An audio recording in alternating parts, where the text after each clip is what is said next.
এখন মানুষ লিঙ্গ পর্যন্ত পরিবর্তন করে, নাউজুবিল্লাহ। জেনা, সুদ আর ঘুষ আর ব্যভিচার আর অশ্লীলতার সয়লাব চলতেছে আমাদের শহরগুলোতে। এই শীতকালের মৌসুম বিভিন্ন জায়গায় ধুম ধারাক্কা গান বাজতেছে, দেখেন না আপনারা? শোনেন, যখন মানুষ বক ধার্মিক হয় তখন সমাজটা এরকম হয়। আপনি মনে করছেন নামাজ তো আমি 5 ওয়াক্ত পড়ি, আমার তো কোনো সমস্যা নাই, রোজা তো আমি রাখি, কোনো সমস্যা নাই, সৎ কাজে আদেশ তো করতেছেন, অসৎ কাজের কোনো নিষেধ নাই, তখন সমাজটা কেমন হবে জানেন? সমাজটা হবে এমন, মসজিদে নামাজও হবে, পাশে পিকনিকের এরকম ঢোল তবলাও বাজবে। কারণ সৎ কাজে আদেশ তো আপনি করছেন, অসৎ কাজে নিষেধ নাই। সমাজ পরিবর্তন হবে তখনই যখন সৎ কাজের আদেশের সাথে সাথে বলেন অসৎ কাজে নিষেধও থাকবে। অমুসলিমরা কি করে করুক ওইটা দেখার দায়িত্ব আমাদের না। মুসলমানের সন্তানরা যেন কখনো এরকম ঢাকঢোল না পিটায়। সারা রাত জেগে এগুলা করবা, মানুষের ঘুম নষ্ট, হার্টের পেশেন্ট আছে, এইটা আছে, ওইটা আছে। সামাজিক প্রতিবাদ করবেন, একদম সামাজিকভাবে প্রতিবাদ করবেন। এগুলো বন্ধ না করতে পারলে আমাদের সমাজের নূর নষ্ট হয়ে যাবে। এখন যে কথাটাই আসেন, আল্লাহ রাব্বুল আলামিন আমাদেরকে বলছেন ওয়াল আসর, হে মুমিনরা সময়ের কসম করে বলছি, আমি আল্লাহ সময়ের কসম করে বলছি। সময়ের কসম কি বুঝি ভাই? সময় আমাদের জীবনের সবচেয়ে ইম্পর্টেন্ট জিনিস। আল্লাহ পাক অহেতুক কোনো বিষয় শপথ করবেন না তো। আল্লাহ পাক যখন কোনো কিছুর কসম করেন সবচেয়ে শ্রেষ্ঠ বিষয়ের কসম করেন। তাহলে আমাদের জীবনের সবচেয়ে শ্রেষ্ঠ বিষয় কি? আরো জনে বলেন। এই সময়টা আপনি একটু ঠান্ডা মাথায় বাসায় গিয়ে চিন্তা করেন। আজকে আদনান ভাই ওয়াজ করে গেছে, আমি একটু চিন্তা করি, আপনার আমার হায়াত সর্বোচ্চ হয়তো 60-70 বছর, আরো হয়তো আল্লাহ বাড়াই দিলে 100 বছর, এর বেশি গড়াইও আমাদের নাই, আছে? এখন আপনার বয়স কত? কারো 20, 25, 30, 40, 50, ঠিক না ঠিক? এখন আপনি বাসায় গিয়ে চিন্তা করে দেখেন, যদি আমাদের হায়াত হয় 60 বছর, আল্লাহ আমাদেরকে যেন দীর্ঘ নেক হায়াত দারাজ করেন, আমিন। আমাদের ভাইদেরকে, বোনদেরকে, ওলামায়ে কেরামকে, আমাদের নেতাদেরকে, সবাইকে আল্লাহ পাক দীর্ঘ নেক হায়াত দারাজ করেন। এখন কথা হচ্ছে, যদি ধরে নেই যে আমাদের হায়াত 60 বছর, আপনার আমার বয়স থেকে কিন্তু 30, 40, 50 বছর অলরেডি চলে গেছে। এখন চিন্তা করবেন যে এই সময় যেটা চলে গেল, এই সময়ের মধ্যে আমি কতটুকু নামাজ পড়েছি, কতটুকু রোজা রেখেছি, যাকাত দিয়েছি কতটুকু, হজ ফরজ হয়েছে করেছি কিনা, দিনের পথে আমার অবদান কি, দিনের পথে আমার অবদান কি, আল্লাহর দিনকে যে আল্লাহ সাহায্য করতে বললেন আমি কি করেছি। এই চিন্তাটুকু বাসায় গিয়ে করেন। এর সাথে এই চিন্তাটাও করেন যে এই 30, 40, 50 বছরে আমরা গুনাহ করলাম কতগুলা, কতদিন নামাজ পড়ি নাই, কতদিন রোজা রাখি নাই, কতদিন সুদ খাইলাম, কতগুলো মেয়ের সাথে আমার সম্পর্ক ভাই, কতগুলো ছেলের সাথে আমি টাঙ্কিবাজি করি, দেবর ভাবি, এখন দেবর ভাবি, তারপর শালিদুল্লাহ ভাই, পরকিয়া কত কি চলতেছে। এই 60-70 বছরে কত পাপ করেছে হিসাব নাই। এই পাপগুলো লিস্ট করেন, দেখেন চোখ দিয়ে পানি ঝরতে থাকবে। আমার কথায় নারাজ হচ্ছেন? এই পাপগুলো লিস্ট করেন, চোখ দিয়ে পানি ঝরবে, আল্লাহ আমাদেরকে মাফ করে দেন। সবাই বলি আমিন। কত কবিরা গুনাহ হয়েছে, কত সগীরা। তবে সন্তুষ্টির কথা এটাই, যদি এটা উপলব্ধি হয় যে না ভুল হয়ে গেছে, আপনি ওযু করে আসেন, 2 রাকাত নামাজ পড়েন, আল্লাহর কাছে ইস্তেগফার করেন, বলেন আস্তাগফিরুল্লাহ আল্লাযী লা ইলাহা ইল্লা হুয়াল হাইয়ুল কাইয়্যুম ওয়া আতুবু ইলাইহি। আল্লাহ পাক এক মুহূর্তে আপনার সব পাপ তো মাফ করে দিবেনই, সব গুনাহকে নেকি দিয়ে পরিবর্তন করে দিবেন ইনশাআল্লাহ। সময়ের কসম বলতে আল্লাহ কি বুঝিয়েছেন ভাই আমার সাথে বলেন? সময়ের গুরুত্ব, সময়ের, আরো আসতে বলেন, সময়ের ওয়াল আসরি মানে সময়ের কসম, মানে সময়ের গুরুত্ব। আমাদেরকে সময়কে গুরুত্ব প্রদান করতে হবে। আল্লাহ পাক তৌফিক দান করেন।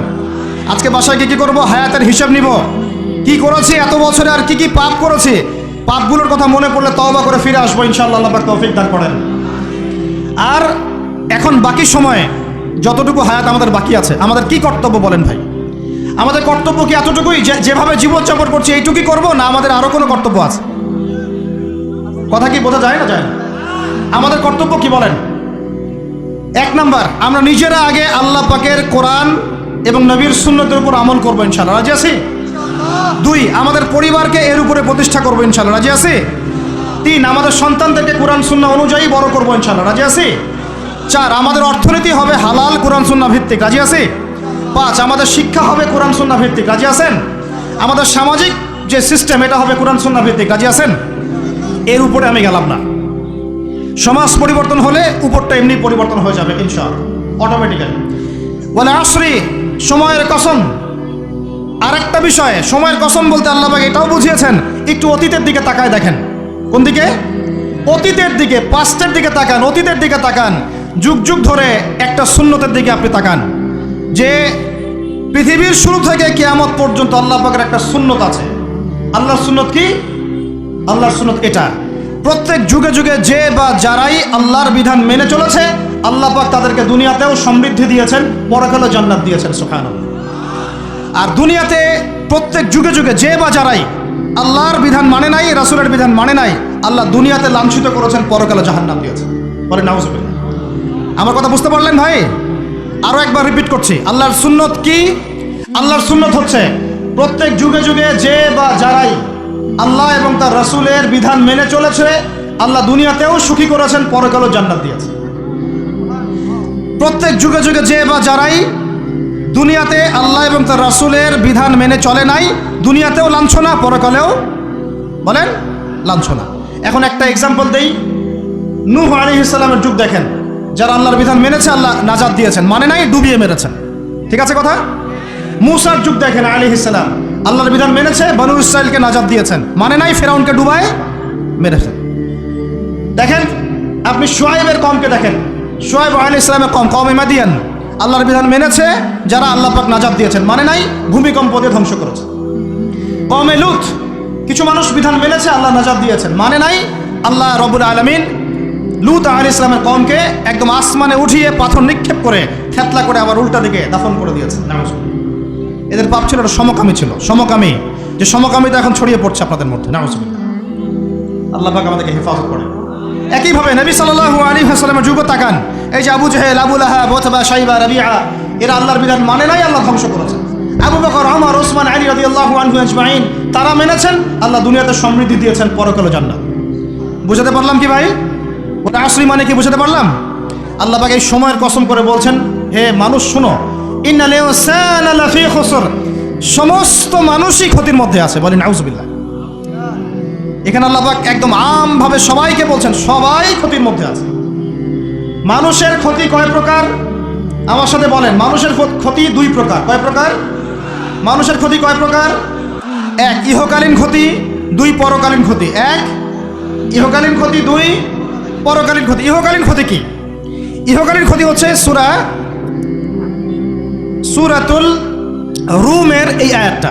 আল্লাহ পাক বলছেন, বা'দা আউযু বিল্লাহি মিনাশ শাইতানির রাজীম, যাহারাল ফাসাদু ফিল বাররি ওয়াল বাহরি বিমা কাসাবাত আইদিন নাস। আল্লাহ পাক বলছেন, জলে মানে পানিতে, এবং স্থলে মানে এই যে জমিনে, জলে এবং স্থলে যত বিপর্যয়, অরাজকতা, এই যে আপনারা দেখছেন ফাসাদ, ফিতনা যে ছড়িয়ে পড়ছে, এগুলো মানুষের হাতের কামাই, মানুষের হাতের কামাই। বনভূমি উজাড় করেছে কে? জিন না মানুষ? বলেন। এই পরিবেশ নষ্ট করেছে কে? জিন না মানুষ? বলেন। খাবারে ভেজাল দিয়েছে কে? জিন না মানুষ? অর্থনীতির মধ্যে সুদকে ঢুকিয়েছে, জিন না মানুষ? এই বেপরদামি জেনা, মাদক কে ছড়িয়েছে? জিন না মানুষ?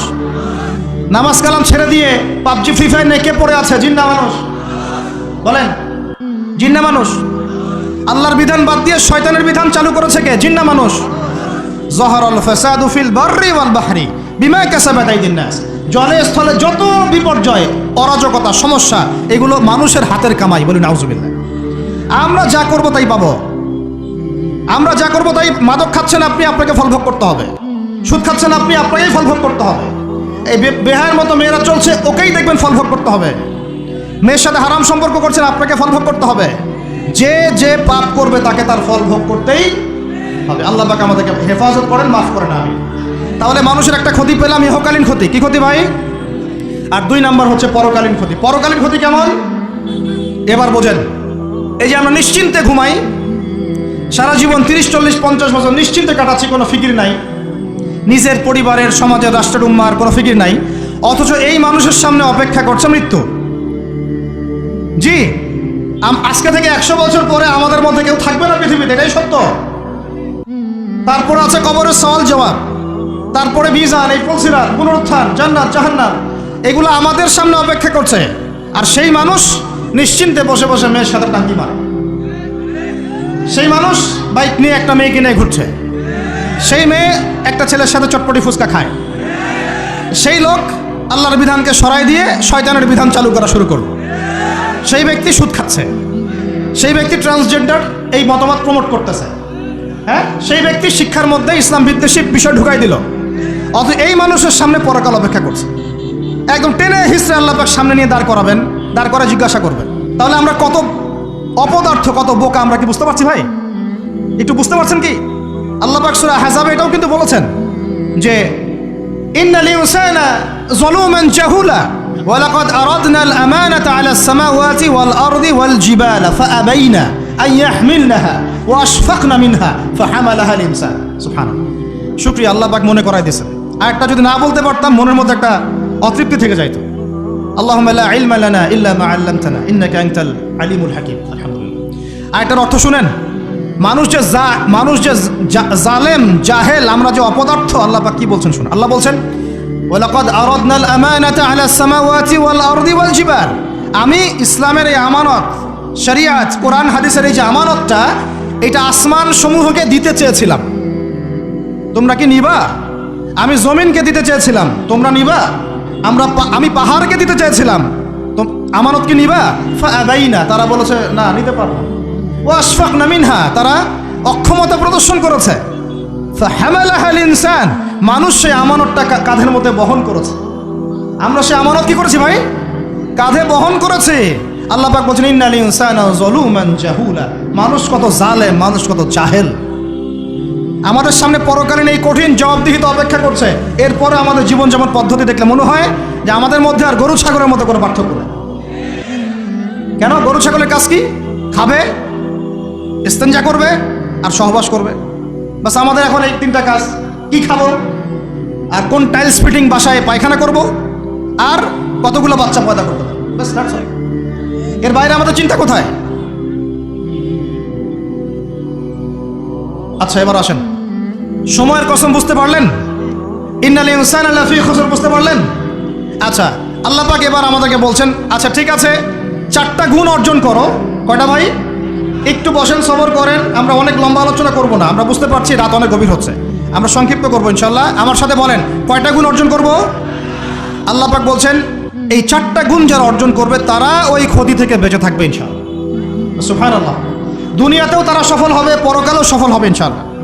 আল্লাহ বলছেন ইল্লাল্লাযীনা আমানু, তারা নয় যারা এক ঈমান এনেছে, তারা ক্ষতির মধ্যে নাই, যারা ঈমান এনেছে। 2 ওয়া আমিলুস সলিহাত, সৎ আমল সম্পাদন করেছে। কি আমল? সৎ আমল। তারপরে ওয়া তাওয়াসাউ বিল হক, পরস্পরকে সত্যের উপদেশ দিয়েছে। কিসের উপদেশ? সত্যের। 4 ওয়া তাওয়াসাউ বিস সবর, এবং পরস্পরকে ধৈর্যের উপদেশ দিয়েছে। কয়টা বললাম বলেন তো ভাই? আমার সাথে বলেন। 1 নাম্বার কি? যারা, আপনারা কি হাসি তামাশা করতে আসছেন এখানে? এটা ক্লাসের মতো মনে করেন, এটা একটা ক্লাসের মতো মনে করেন। ট্রেডিশনাল ওয়াজ মাহফিল বাদ দেন, ওই সুর গল্প কেচ্চা কাহিনী বন্ধ করেন, কিছু শিখেন। 4টা গুণাবলী অর্জন করলে ক্ষতি থেকে বাঁচতে পারবো, অন্যথায় কোনো সুযোগ নাই। যত বড় ফকিহ হন, আলেম হন, মুহাদ্দিস হন, মুফাসসির হন, পলিটিক্যাল নেতা হন, কোনো লাভ নাই, কিচ্ছু হবে না পরকালে, একদম নাজাতের রাস্তা বন্ধ যদি 4টা গুণাবলী অর্জন না করতে পারি। কয়টা ভাই? 1 নাম্বার ইল্লাল্লাযীনা আমানু, যারা ইমানদার হয়েছে। 1 নাম্বার কি? ইমানদার হয়েছে, পাক্কা ইমানদার হয়েছে। 2 নাম্বার ওয়া আমিলুস সলিহাত, সৎ আমল করেছে। কি আমল?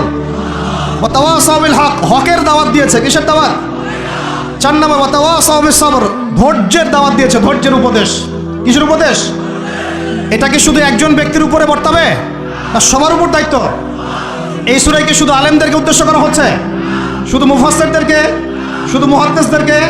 শুধু বক্তাদেরকে? নাকি সবাইকে? এই সবাই মিলে যখন এই 4টা গুণাবলী অর্জন করবেন, দেখবেন ইনশাআল্লাহ দুনিয়াতেও বিজয় আমাদের, পরকালে আমাদের ইনশাআল্লাহ।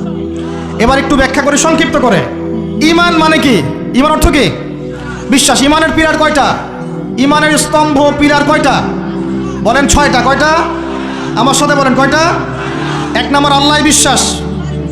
কোথায় বিশ্বাস? এক আল্লাহ বিশ্বাস, আল্লাহ ছাড়া কোনো মাবুদ নাই, এবং আল্লাহর তাওহীদে বিশ্বাস, শিরক থেকে দূরে থাকা। 2 আল্লাহ পাকের মালায়েকা, ফেরেশতা মণ্ডলীতে বিশ্বাস। ফেরেশতায় বিশ্বাস করি তো ইনশাআল্লাহ? এই জায়গাটাতে ফেরেশতারা আছেন, বিশ্বাস করেন? আমাদের 2 কাঁধে ফেরেশতা আছেন, বিশ্বাস করেন? আপনি যখন আয়াতুল কুরসি পড়ে ঘুমান তখন একজন ফেরেশতা আপনাকে পাহারা দেন, বিশ্বাস করেন? সুবহানাল্লাহ, সুবহানাল্লাহ। এরকম অগণিত অসংখ্য ফেরেশতা আছে আল্লাহ পাকের। কতগুলা? এই আরশে আজিম, এই আমরা বলি আরশে আজিম, নিচে একটা জায়গা আছে সপ্তম আসমানের উপরে, তার নাম হলো বাইতুল মামুর। কি নাম? বাইতুল। ওটা হচ্ছে একটা ফেরেশতাদের তাওয়াফ করার জায়গা। আমরা যেমন কাবা ঘরে তাওয়াফ করি না? করি না? কারা কারা করেছেন হাত তোলেন। মাশাআল্লাহ, মাশাআল্লাহ। আল্লাহ পাক আরো বেশি করার তৌফিক দান করেন, আর যারা করে নাই তাদেরকেও তৌফিক দান করেন। আল্লাহ পাক সবাইকে হজ করার তৌফিক দান করেন। শোনেন, তবে একটা কথা বলে রাখি, ওই হজ ওমরার সফরে গিয়ে, প্রসঙ্গ অন্যদিকে চলে যাচ্ছে ওই জন্য বলতে যাচ্ছি না লম্বা করে, হজ ওমরার সফরে গিয়ে এই মোবাইল ফোনগুলো নিয়ে যাবেন না। এই বাটন ফোন নিয়ে যাবেন। এই মোবাইল ফোন হজ ওমরার সফরে নষ্ট করে ফেলেছে। এই হজ ওমরার সফরে আমরা দেখে আসলাম যে মোবাইল ফোনের কারণে মানুষ ইবাদতের যে নূর নষ্ট করে ফেলেছে। ওখানে কেউ সেলফি, শোডাউন, এইটা ওইটা, আল্লাহ মাফ করেন আমাদেরকে। আর সুবহানাল্লাহ, মানুষ এখন হারাম এলাকাতেও দেখি সিগারেট খায় বসে বসে।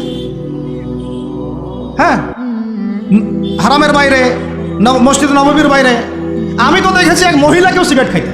মানুষের সাইকোলজি এমন হয়ে গেছে এখন যে নববী হারাম এগুলোর পাশে বসে মানুষ সিগারেট খাচ্ছে, স্মোক করছে। আপনারা যারা এই সফরে গিয়েছেন বা যাবেন ভবিষ্যতে, এই ফোন আর এই জিনিসগুলো আপনারা কখনো, খবরদার, এগুলো কখনো করতে যাবেন না। সিগারেট তো এমনিতেই খাবেন না, বলছি মোবাইল ফোনও নিয়ে যাবেন না, এই স্মার্টফোনটা নিয়ে যাবেন না। যে ফোনটাতে বাটন কথা বলা যায় এতটুকু নিয়ে যাবেন। যদি নিয়ে যেতেই হয় এটাকে হোটেলে বা কোথাও রেখে আসবেন, ইবাদতের মধ্যে এটা নিয়ে যাবেন। যাই হোক, ওইদিকে যাচ্ছি না, ওইটা অন্য প্রসঙ্গ।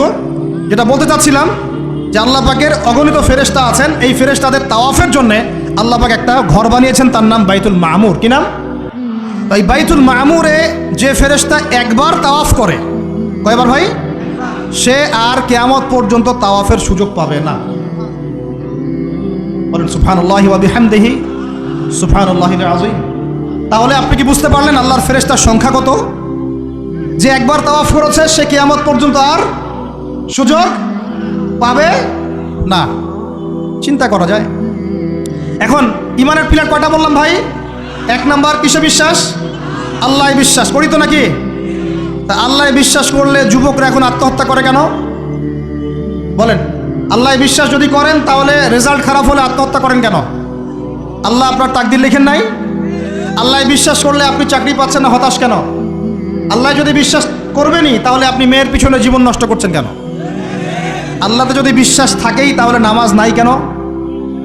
আল্লাহ যদি বিশ্বাস করেনি আলহামদুলিল্লাহ, তাহলে যাকাত দেন না কেন? তাহলে দিনের জন্য কোনো ফিকির নাই কেন? দিনে এলেম অর্জন কেন করেন না? কেন কোরআন তেলাওয়াত করা শেখেন না? কথাগুলো কি কষ্ট পাচ্ছেন? একটু পান। আমি দোয়া করি একটু যেন আপনি কষ্ট পান, এবং এই কষ্টটা যেন আপনাকে আল্লাহর দিকে নিয়ে আসে। এই কষ্টটাই যেন আপনাকে আল্লাহর দিকে নিয়ে আসে। আল্লাহ তৌফিক দান করেন, আমিন। সবসময় নরম ওয়াজে কাজ হয় না, সবসময় নরম কথা বলে কাজ হয় না। আমাদের কাছে আবু বকর রাদিয়াল্লাহু আনহুর সুন্নতও আছে, ওমর ইবনে খাত্তাবের সুন্নতও আছে। আল্লাহ পাক আমাদেরকে তৌফিক দান করেন, আমিন। তাহলে ভাই আল্লাহ বিশ্বাস করবো তো ইনশাআল্লাহ? তাহলে এক কথায় আল্লাহর কোনো হুকুম ছাড়া যাবে না। রাজি? আল্লাহ পাকের কোনো হুকুম হাকাম ছাড়বো না ইনশাআল্লাহ। রাজি আছেন? আল্লাহ তুমি কবুল করো, আমিন। 2, আল্লাহ পাকের ফেরেশতা মণ্ডলীতে বিশ্বাস করি তো ইনশাআল্লাহ? ফেরেশতায় বিশ্বাস করলে গোপন পাপ কিভাবে করতে পারি? ফেরেশতায় বিশ্বাস করলে বাথরুমে পাপ করেন কিভাবে? ফোনের মধ্যে পাপ করেন কিভাবে? গোপনে মেয়ের সাথে পাপ করেন কিভাবে? গোপনে পরকিয়া করেন কিভাবে? যদি আল্লাহকে আমরা, আল্লাহর ফেরেশতার বিশ্বাস থাকেই, তাহলে আমাদের এই ফেরেশতারা লিখছে না সব কিছু? লিখছে না? আল্লাহ পাক আমাদেরকে বিশ্বাস করার মতো করার তৌফিক দান করেন। হাদিসে জিবরিল সহিহ মুসলিমে আছে এবং মিশকাতে আছে। হাদিসে জিবরিলের মধ্যে নবী সাল্লাল্লাহু আলাইহি ওয়াসাল্লাম বলেছেন, আন তা'বুদাল্লাহা কাআন্নাকা তারাহ ফাইন লাম তাকুন তারাহু ফাইন্নাহু ইয়ারাক। শোনো মুসলমানরা, তুমি এমনভাবে আল্লাহর ইবাদত করো যেন তুমি আল্লাহকে দেখছো, আর যদি তুমি আল্লাহকে দেখতে না পারো তাহলে জেনে রাখবা আল্লাহ তোমাকে দেখছেন। এই বিশ্বাসটার নাম হলো ইহসান। কি নাম? ইহসান। এই ইহসানের সাথে ইবাদত করলে আমাদের মধ্যে সবসময় আল্লাহ কনসিয়াসনেস থাকবে। আল্লাহর ফেরেশতারা লিখছেন, আল্লাহ দেখছেন। অতএব প্রকাশ্য গোপনে আমার দ্বারা পাপ করা সম্ভব না। এরপরে পাপ হতে পারে কি না? হতে পারে না? পারে না? যদি পাপ হয়ে যায় কি করবেন? হতাশ হয়ে যাবেন না। যতবার পাপ হবে 2 রাকাত নামাজ, যতবার পাপ হবে ওযু করে 2 রাকাত নামাজ, ইনশাআল্লাহ আল্লাহ পাক পাপ মাফ করে দিবেন ইনশাআল্লাহ। তাই বলে আল্লাহ পাকের এই দয়ার সুযোগ নিয়ে পাপ করতেই থাকবেন এমন না। দয়ার সুযোগ নিয়ে পাপ করতেই থাকবেন এমনটা নয়। আল্লাহ পাক যেমন গফুর রহিম, আল্লাহ পাক তেমনি শাদীদুল ইকাব। আল্লাহ পাক যেমন রহমান রহিম, পরম করুণাময় অসীম দয়ালু, আল্লাহ পাক তেমনি কঠিন শাস্তিদাতাও বটে। ঠিক আছে?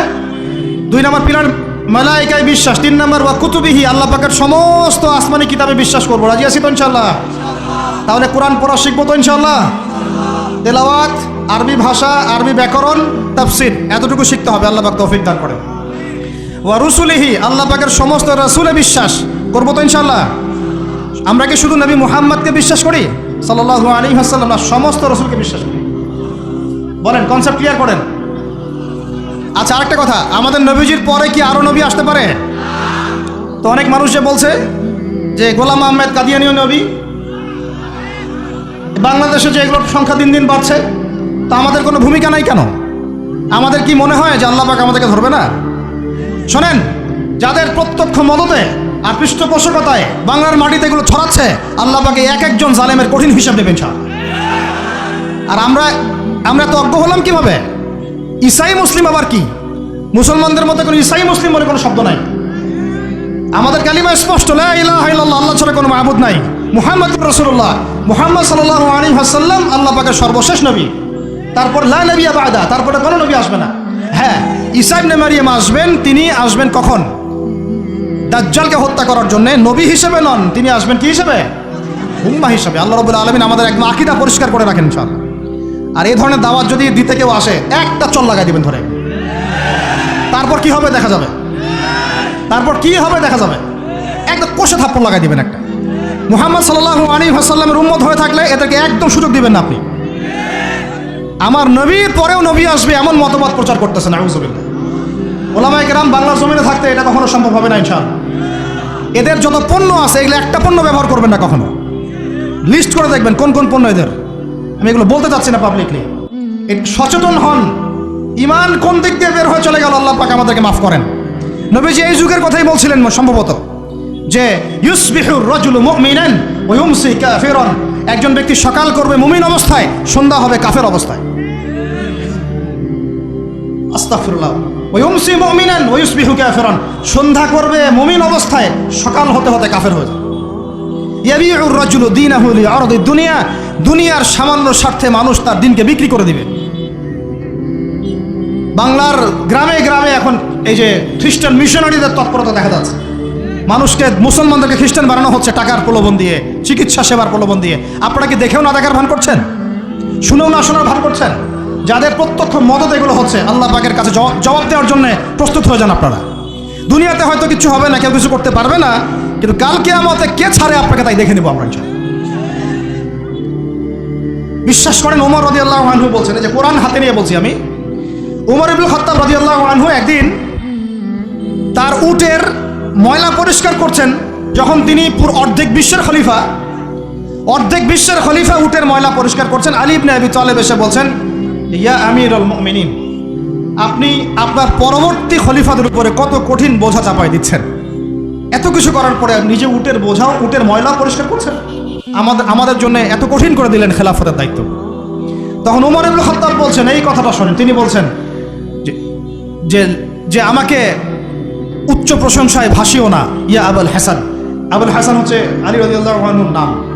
হে আলী, আমাকে উচ্চ প্রশংসায় ভাসিও না। আমি ভয় করি ইরাক তো তখন মুসলমানদের আওতায় আছে, ইরাকের ফোরাত নদীর কিনারায় যদি কোনো ছাগলের বাচ্চাও না খেয়ে মারা যায়, আমি ওমর ভয় করি কাল কিয়ামতের মাঠে আল্লাহ আমাকে এর জন্য জবাবদিহি করাবেন। কি বুঝলেন? ওই যুগ আর এই যুগ লা ইস্তামিআন, এটা কখনো একসাথে মিলবে না। এগুলা জাদুঘরে চলে গেছে এখন। তিনি বলছেন, ওমর রাদিয়াল্লাহু আনহু যিনি জান্নাতের সার্টিফিকেট প্রাপ্ত মানুষ, যার জান্নাতের ঘর আল্লাহ রাসূল দেখে এসেছেন, তিনি বলছেন যে আমি ভয় করি ইরাকের ফোরাত নদীর কিনারায় কোনো মেষপালক বা ছাগলের বাচ্চা, মেষ শাবক, তারাও যদি না খেয়ে পানির পিপাসায় মারা যায়, আমি ওমর ভয় করি কাল কিয়ামতের মাঠে আল্লাহ আমাকে জবাবদিহি করাবে। আর কিছু বলতে হবে আপনাদেরকে? বাস, যার মধ্যে নফসের মধ্যে নূর আছে তার জন্য উপদেশ যথেষ্ট। ফাযাক্কির ইন্নামা আনতা মুযাক্কির, তুমি উপদেশ দাও, তুমি শুধু উপদেশ দাতা। লাস্তা আলাইহিম বিমুসাইতির, তুমি কারো প্রতি দারোগা নও। ফাযাক্কির ইন নাফআতি যিকরা, যদি উপদেশ কাজে আসে উপদেশ দিয়ে যাও। সায়াযাক্কারু মান ইয়াখশা, যে আল্লাহকে ভয় করে সে ইনশাআল্লাহ অতি শীঘ্রই লাইনে চলে আসবে, আল্লাহকে ভয় করে। বাস আমাদের কাজ এতটুকুই, এর বেশি আমাদের কোনো দায়িত্ব নাই। এখন শোনেন, যে কথা বলতে এতদূর চলে আসলাম, মুহাম্মদ সাল্লাল্লাহু আলাইহি ওয়াসাল্লামের পরে আর কোনো নবী আছে? আকীদা স্পষ্ট থাকবে তো ইনশাআল্লাহ? এবার আসেন, ওয়া কুতুবিহি বলতে আমরা সমস্ত কিতাবে বিশ্বাস করি, ওয়া রুসুলিহি বলতে আমরা সমস্ত আম্বিয়া কেরামে বিশ্বাস করি। ওয়াল ইয়াউমিল আখির, 5 নাম্বারটা কি ভাই? ওয়াল ইয়াউমিল আখিরাতের জীবনে আমরা বিশ্বাস করি। আখিরাতে যদি বিশ্বাস করি তাহলে আমাদের দ্বারা দুনিয়াকে সর্বোচ্চ অগ্রাধিকার দেওয়া সম্ভব না। আমরা দুনিয়ায় চলবো আখিরাতের স্বার্থে। কিসের স্বার্থে? দুনিয়া চলবো কিসের স্বার্থে ভাই? আল্লাহ তৌফিক দান করেন, আমিন। আমাদের চলার মূল মন্ত্র একটাই, কোন কাজ আমাদেরকে আখিরাতে বেনিফিটেড করবে, উপকার দিবে, ওই কাজে আমি আসি। যেই কাজ আমাকে পরকালে কোনো ফায়দা দেয় না, ওই কাজে আমি নাই। কথা ক্লিয়ার? যেই কাজ আমাকে আখিরাতে কি দিবে, ফায়দা দিবে, সেই কাজে আমি আসি। যেই কাজ ফায়দা দিবে না, সেই কাজে কি? তো এখন গার্লফ্রেন্ড ফায়দা দিবে? সুদ ফায়দা দিবে? বলেন, অন্যের সম্পদ আত্মসাৎ করা ফায়দা দিবে? জুলুম করলে ফায়দা দিবে? বুঝবেন, আল্লাহ পাক বোঝার তৌফিক দান করেন, আমিন। 6 নম্বরটা হচ্ছে ওয়া আন তুমিনা বিল কদরি খাইরি ওয়া শাররি, তাকদীর বা ভালো মন্দের এই ফয়সালার প্রতি, আল্লাহর পক্ষ থেকে ফয়সালার প্রতি তুমি বিশ্বাস করবে। এই 6টা হলো পিলার।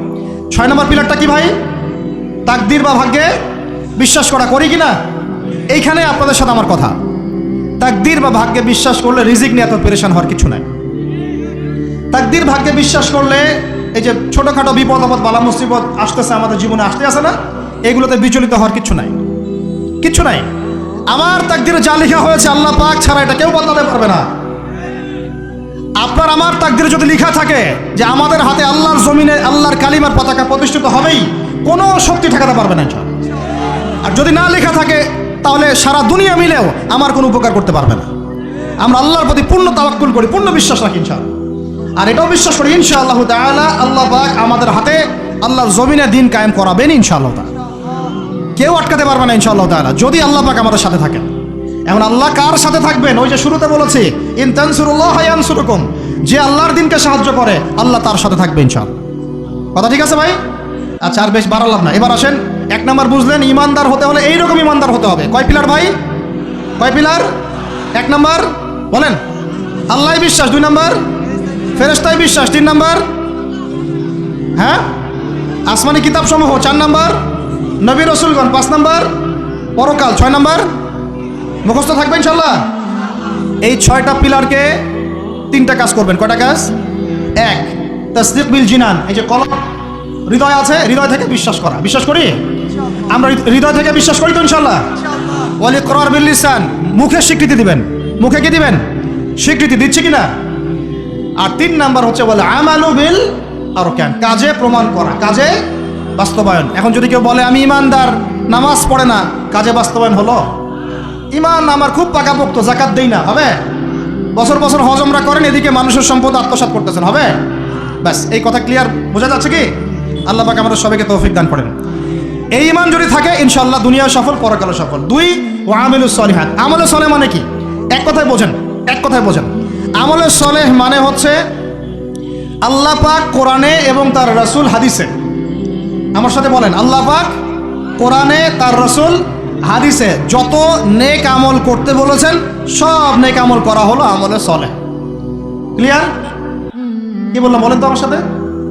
আল্লাহ পাক কোরআনুল কারীমে তার রাসূল হাদিসের মধ্যে যত নেক কাজ করতে বলেছেন সেগুলো করার নাম আমলে সলেহ। যেমন নামাজ, যেমন সওম, যেমন সাদাকা, যেমন রমজানে সওম রাখা, হজ করা, উমরা করা, পিতামাতার সাথে ভালো ব্যবহার, এমনকি মুসলিম ভাইয়ের সাথে হাসি মুখে কথা বলা, মুসাফা করা, হাসি মুখে কথা বলা, এগুলো থেকে শুরু করে যত উচ্চ পর্যায় পর্যন্ত আছে, একদম আপনার চেহারার দাড়ি থেকে নিয়ে জিহাদের ময়দান পর্যন্ত সবকিছু কি আমলে সলেহ। ক্লিয়ার কথা? এবার আরেকটা বিষয় বোঝেন, আমলে সলেহের এটা হচ্ছে একটা পিঠ। পয়সার যেমন 2 পিঠ থাকে, এটা আমলে সলেহের 1 পিঠ। আরেক পিঠে কি আছে? আরেক পিঠে আছে আল্লাহ পাক কোরআনে তার রাসূল হাদিসে যত মন্দ কাজ থেকে দূরে থাকতে বলেছেন সেগুলো থেকে দূরে থাকার নাম হলো আমলে সলেহ। বুঝতে পারি নাই? একটা পিঠ তো চিনলেন, ভালো কাজগুলো করা, আরেকটা পিঠও চিনেন। আল্লাহ পাক কোরআনে, তার রাসূল হাদিসে যত খারাপ কাজ থেকে দূরে থাকতে বলেছেন, দূরে থাকার নাম, আরো জোরে বলেন, দূরে থাকার নাম। এই যে আপনি সুদ খাচ্ছেন না, এটাই আমলে চলে। এই যে আপনি শেভ করছেন না, এটা আমলে চলে। এই যে আপনি অন্যের সম্পদ আত্মসাৎ করছেন না, এটা আমলে চলে। বেপরদায় চলছেন না, এটাই আমলে চলে। আল্লাহ পাক গীবত করতে নিষেধ করেছেন, করছেন না, এটা আমলে চলে। আল্লাহ পাক এতিমের সম্পদ আত্মসাৎ করতে নিষেধ করেছেন, আপনি যে করছেন না, এটা আমলে চলে। আল্লাহ বলছেন লা তাকরাবু জিনা, জিনার কাছে যেও না, কাছেও যেও না, আপনি যে যাচ্ছেন না, এটা আমলে চলে। মানে ভালো কাজগুলো করার নাম যেমন আমলে চলে, খারাপ থেকে দূরে থাকার নাম কি? ক্লিয়ার কথা? তাহলে 1 নম্বর ঈমান বুঝতে পারলেন, আমলে চলে বুঝতে পারলেন। 3 নম্বর ওয়া তাওয়াসাউ বিল হকের দাওয়াত দেওয়া। হকের, আর হকটা কি ভাই? হক মানে কি? কে বলতে পারবেন? হক মানে কি? হকের দাওয়াত দিতে বলেছেন আল্লাহ পাক। হকটা মানে কি? এই জুমার রাত চলতেছে না, কালকে জুমার দিন। জুমার দিন একটা সূরা পড়তে হয়, সূরাটার নাম কি? জোরে বলেন।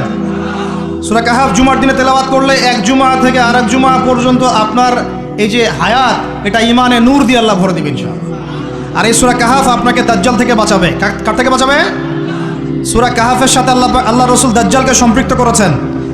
সূরা কাহাফ ছাড়া অন্য কোনো সূরার কথা বলা হয়নি। সূরা কাহাফ আপনাকে দাজ্জাল থেকে বাঁচাবে ইনশাআল্লাহ। এই সূরার মধ্যেই আছে হকের সংজ্ঞা। কিসের সংজ্ঞা? এই সূরার মধ্যে 29 নম্বর আয়াতে আপনি পাবেন আল্লাহ রাব্বুল আলামিন বলছেন ওয়াকুলিল হাক্কু মির রাব্বিকুম, সুবহানাল্লাহ, ওয়াকুলিল হাক্কু মির রাব্বিকুম ফামান শাআ ফালইউমিন ওয়া মান শাআ ফালইয়াকফুর। হে মুমিন মুসলমান শোনো, হক সত্য সেটাই যা তোমার রবের পক্ষ থেকে নাজিল হয়। সুবহানাল্লাহ। হকের সংজ্ঞা বুঝতে পারলাম? হক বা সত্য সেটাই যা তোমার রবের পক্ষ থেকে নাজিল হয়। এখন আমাকে বলেন আল্লাহর পক্ষ থেকে কি নাজিল হয়েছে বলেন? আচ্ছা, যখন তাওরাত নাজিল হয়েছিল ওটা কি হক ছিল না বাতিল ছিল? হক ছিল। জাবুর হক ছিল। তারপর ইনজিল, সর্বশেষ যে কোরআন নাজিল হলো এটা কি হলো তাহলে? এখন কোরআনের ব্যাখ্যায় হাদিস আছে না নাই? হাদিস আছে না নাই? নাকি শুধু কোরআন মানলেই হবে, হাদিস মানার দরকার নাই? এরকমও তো দল আছে আমাদের দেশে, আছে না? খবরদার এসব এই ফিতনায় পা দিবেন না। ওয়া মা ইয়ানতিকু আনিল হাওয়া, আল্লাহ বলছেন আল্লাহর নবী নিজের মন গড়া কোনো কথা বলতেন না। ইন হুয়া ইল্লা ওয়াহয়ুন ইউহা, তিনি শুধু সেই কথাই বলতেন যা তার কাছে ওহী করা হয়েছে। হাদিসের কথাগুলো এগুলো আল্লাহর পক্ষ থেকে আসা, নবী সাল্লাল্লাহু আলাইহি ওয়াসাল্লাম তার জবানে বলেছেন। সুবহানাল্লাহ। এখন এই কোরআন এবং হাদিস হলো হকের মানদণ্ড। তাহলে কোরআন হাদিসের সাথে যা মিলবে তা আমি নিব, যা মিলবে না তা নিব। আবার বলি, কোরআন হাদিসের সাথে যা মিলবে তা আমি নিব, যা মিলবে না তা আমি নিব না। বাস, যা মিলবে তাই নেবেন। যার কথাই কোরআন সুন্নাহর সাথে মিলবে আপনি নেবেন, মিলছে না নিবেন না। আমার কোনো কথা যদি দেখেন কোরআন সুন্নাহর সাথে মেলে নাই, ওইটা দেওয়ালে ছুঁড়ে ফেলে দিবেন, কোনো দরকার নেই। হতেই পারে মানুষের সব কথাই যে একদম 100% পারফেক্ট হবে, নট নেসেসারি, ভুল হতে পারে। যদি দেখা যায় কোরআন সুন্নাহর সাথে মেলে নাই, ছুঁড়ে ফেলে দেবেন। যেটা মিলেছে অবশ্যই নিতে হবে। এখন হকের মানদণ্ড কি পেলাম বলেন? হকের মানদণ্ড কি? কোরআন এবং এই হকের দাওয়াত আল্লাহ পাক দিতে বলছেন। এই হকের দাওয়াত দেওয়ার দায়িত্ব কি শুধু একা আমার? একা এই যে আলেম ওলামায়ে কেরামের? নাকি আমাদের সবার? দাওয়াতের মেহনত আপনি করবেন অবশ্যই, কিন্তু ইখতিলাফি মাসালা, ফিকহি মাসালা, গভীর যে বিষয়গুলো, এগুলো নিয়ে আপনি কথা বলবেন না। যেমন নামাজের দাওয়াত আপনি দিতে পারেন, পারেন কি না? নিজে নামাজ পড়েন, একটা বন্ধুকে নামাজের দাওয়াত দিতে পারেন। নিজে রোজা রাখেন, মানুষকে রোজার দাওয়াত দেন। নিজে পর্দা করেন, আরেক বোনকে পর্দার দাওয়াত দেন। কিন্তু আপনি ফিকহি ইখতিলাফি মাসালার পার্থক্য বুঝেন না, অনেক গভীর, এগুলো নিয়ে সমাজে ফাসাদ সৃষ্টি করতে যাবেন। ফিকহি মাসালার হাত বাঁধার, আমিনের, রফলিয়া জাইনের, জোরে আমিন, আস্তে আমিন, তারাবি, এইটা ওইটা অনেক যে ব্যাপারগুলো আছে, এগুলো ফিকহি ইখতিলাফি মাসালা, যেগুলোর গভীর জ্ঞান অর্জন না করা পর্যন্ত কেউ ইজতিহাদ করতে পারে না। এই জন্য ওলামায়ে কেরামের কাছে আমরা যাই, ওলামায়ে কেরাম যেটা ফতোয়া দেন সেটা আমরা গ্রহণ করি। আমরা ওলামায়ে কেরামের সোহবত থেকে দিন শিখবো ইনশাআল্লাহ। কথা ঠিক আছে ভাই? একা একা দিন শিখবেন না, ওলামায়ে কেরামের সাথে পরামর্শ করে সোহবত থেকে দিন শিখবেন। আর হকপন্থী ওলামায়ে কেরাম আর বাতিলপন্থী ওলামায়ে কেরাম কারা, এটা তো স্পষ্ট হয়ে যাচ্ছে দিন দিন। স্পষ্ট হয় নাই? এই যে অক্টোবর মাসের যে ফিলিস্তিন ইস্যু, এরপরেও কি আপনাদেরকে চেনাতে হবে যে কারা মুনাফিক আর কারা মুমিন? চেনাতে হবে। দেখেন নাই মুনাফিকদের কর্মকাণ্ড? এইরকম সময় তারা ইহুদিদের পক্ষে কথা বলে নাই? বলে নাই? এরকম নির্লজ্জ জাতি, এটা নির্লজ্জ একটা প্রজন্ম যারা যুদ্ধ চলাকালীন ইহুদিদের পক্ষে কথা বলেছে। আল্লাহ পাক হেফাজত করেন আমাদেরকে এই ফিতনা থেকে।